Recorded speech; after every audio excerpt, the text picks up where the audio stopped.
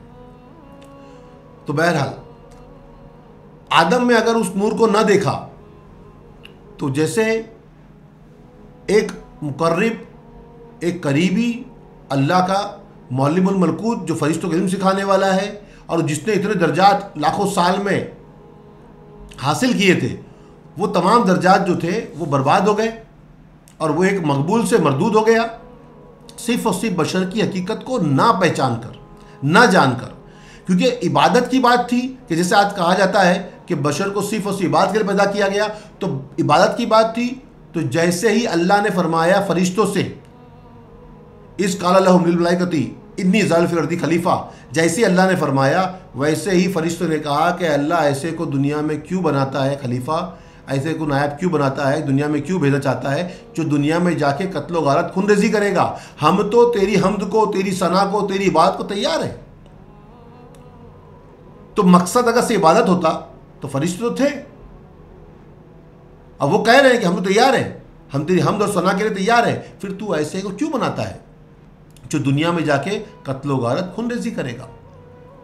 تو اللہ فرماتا ہے کہ میں جانتا ہوں مگر تم نہیں جانتے جو میں جانتا ہوں، میں جانتا ہوں سینوں کی چھپی ہوئی باتیں۔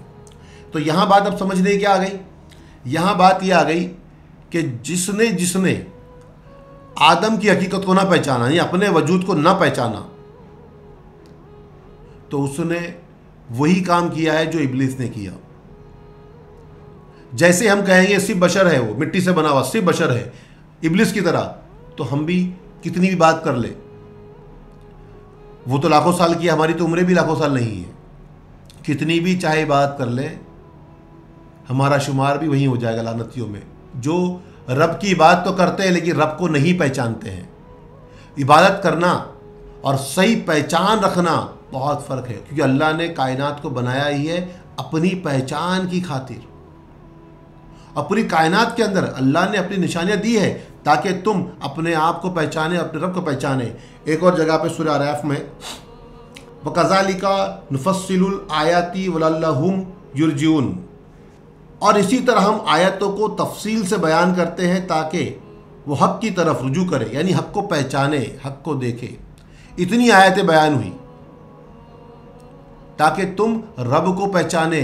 پوری کائنات کے اندر اللہ نے اپنی نشانیاں رکھی ہے کہ تم اپنے رب کو پہچانے۔ اب پہچاننے کے لیے رب کو کیسے پہچانیں گے، کس طریقے سے پہچانیں گے؟ تو کسی کامل مرشد کی ضرورت ہے، کسی ایسے کی ضرورت ہے جو خود کو پہچانتا ہو، جیسے پوری کائنات کے مرشد محمد مصطفیٰ صلی اللہ تعالی علیہ وسلم، جب وہ کامل مکمل انسان کامل، ویسے کوئی مرشد جو ان کے وہ علم پر چلنے والے، جس کو علم لدنی کہتے ہیں، وہ علم بتانے والے، جن کو وہ علم بتایا گیا اور جن سے وہ علم بتا کر ان سے وہ کام لیے گئے، وہ کہیں علی ہے، کہیں سلمان فارسی ہے، کہیں ابو صدیق ہے، کہیں عمر فاروق ہے، کہیں عثمان غنی ہے، ایسے ہی دیگر بہت سارے صحابی، ابو ذر غفاری ہے، سعد بن ابی وقاص ہے، ان تمام لوگوں کو رب کی پہچان دی گئی۔ حضرت علی سے پورے خاندان چلائے گئے، جتنے بھی سلسلے ہیں، اور وہ تمام لوگ جب رب کو پہچانتے ہیں تو وہ صوفی کہلاتے ہیں، اور جب اپنے آپ کو پہچانتے ہیں اپنے آئینے کے اندر، اپنے اس وجود کے آئینے میں جب محمد مصطفیٰ صلی اللہ علیہ وسلم کا دیدار کرتے ہیں، اس کے بعد اسی آئینے کے اندر پوری کائنات میں بھی اسی چیز کو دیکھتے ہیں۔ اسی لیے ہر مخلوق سے محبت کرتے ہیں، کیونکہ ہر جگہ پر وہی نور موجود ہے۔ جس سے محبت کرتے ہیں وہ محمد مصطفیٰ صلی اللہ علیہ وسلم سے محبت کرتے ہیں، اور جس کو دیکھتے ہیں وہ نور محمد کو دیکھتے ہیں، اور وہاں پر نور محمد کے اس آئینے میں خدا کا جلوہ دیکھتے ہیں۔ تو وہ ہر کسی سے محبت کرتے ہیں، خالق سے محبت کرتے ہیں، مخلوق سے محبت کرتے ہیں، کیونکہ خالق اور مخلوق کے اندر وہ ایک ہی جلوہ دیکھتے ہیں، تو ان میں وہ محبت رہے گی۔ ویسی نظر پیدا کرنے کے لیے کسی نظر والے کی ضرورت ہے۔ ایک قصہ سناتا ہوں اس پہ۔ جو بہت پیارا قصہ ہے، اور وہ میرے پیر و مرشد نے مجھے بتایا تھا، صوفی محمد ارشد اللہ شاہ۔ انہوں نے فرمایا کہ ایک دھوبی تھا، وہ اپنے گھر سے ندی کنارے جاتا تھا کپڑے دھونے کے لیے۔ جب وہ ندی کنارے جاتا تو راستے میں ایک جنگل پڑتا تھا۔ ایک روز اس جنگل میں اس کو ایک شیر کا بچہ مل گیا، تنہا اکیلا۔ تو دھوبی نے سوچا کہ اگر یہاں چھوڑ دوں گا تو بھیڑیے وغیرہ کھا لیں گے، تو میں اس کو اپنے ساتھ لے لیتا ہوں۔ تو ایک شیر کے بچے کو اس دھوبی نے اپنے ساتھ لے لیا۔ اس کے پاس بہت سارے گدھے تھے جس پر وہ کپڑے لاد کر لے کے آتا تھا، اور دھو کر اسی پہ لاد کر پھر اپنے گھر لے آتا تھا۔ اب وہ دھوبی مسلسل یہی کام اس کا تھا۔ اب شیر کا بچہ جو تھا اس کو بھی اس نے گدھوں میں رکھا ہوا ہے۔ اب گدھوں میں ہے وہ شیر کا بچہ، اب وہ بھی ان گدھوں کے بیچ میں ہی بڑا ہو رہا ہے۔ اب وہ زندگی کیسی جیے گا؟ گدھوں کی طرح، کیونکہ اس نے شیر دیکھا ہی نہیں ہے، وہ تو گدھوں کے بیچ میں بڑا ہو رہا ہے۔ اب مسلسل کئی سال گزر گئے ایسے ہی کہ دھوبی اپنے گھر سے گدھوں کے ساتھ کپڑے لاد کے لے کے آتا، تو وہ دھوبی جو ہے اس شیر کے بچے پہ بھی لادنے لگا کہ وہ بڑا ہو گیا، ابھی اس پہ بھی لاد کے لے کے آتا۔ اب جب وہ کپڑے دھوتا، جیسے گدھے لوگ بیٹھے رہتے وہ بھی ایسے ہی بیٹھتا۔ یعنی ایسا معاملہ ہو گیا ہے کہ شیر نے تصور کر لیا ہے کہ وہ گدھا ہے، کیونکہ اس نے اپنے آس پاس گدھے ہی دیکھے ہیں، تو وہ تصور یہی کر رہا ہے کہ میں گدھا ہوں۔ ایک روز ندی کے کنارے پہ بیٹھا ہوا تھا وہ، اور ندی کے دوسرے کنارے پر جنگل والا شیر، جنگلی شیر، جس کو یہ پہچان ہے کہ وہ شیر ہے، وہ پانی پینے کے لیے آیا، اور اس کی نظر پڑی اس دھوبی والے شیر پہ کہ یہ گدھوں جیسا کیوں دکھ رہا ہے تو شیر، دکھنے میں تو شیر ہے لیکن اس کی حرکتیں گدھوں جیسی ہے۔ تو اس شیر نے وہاں سے آواز دی اس دھوبی والے شیر کو کہ تیرے اندر اس شیر والی بات کیوں نہیں ہے، تو گدھا کیوں دکھ رہا ہے؟ تو دھوبی والا شیر کہتا ہے میں تو گدھا ہوں، کیونکہ اس نے کبھی شیر دیکھا ہی نہیں ہے۔ تو وہ کہتا میں گدھا ہوں۔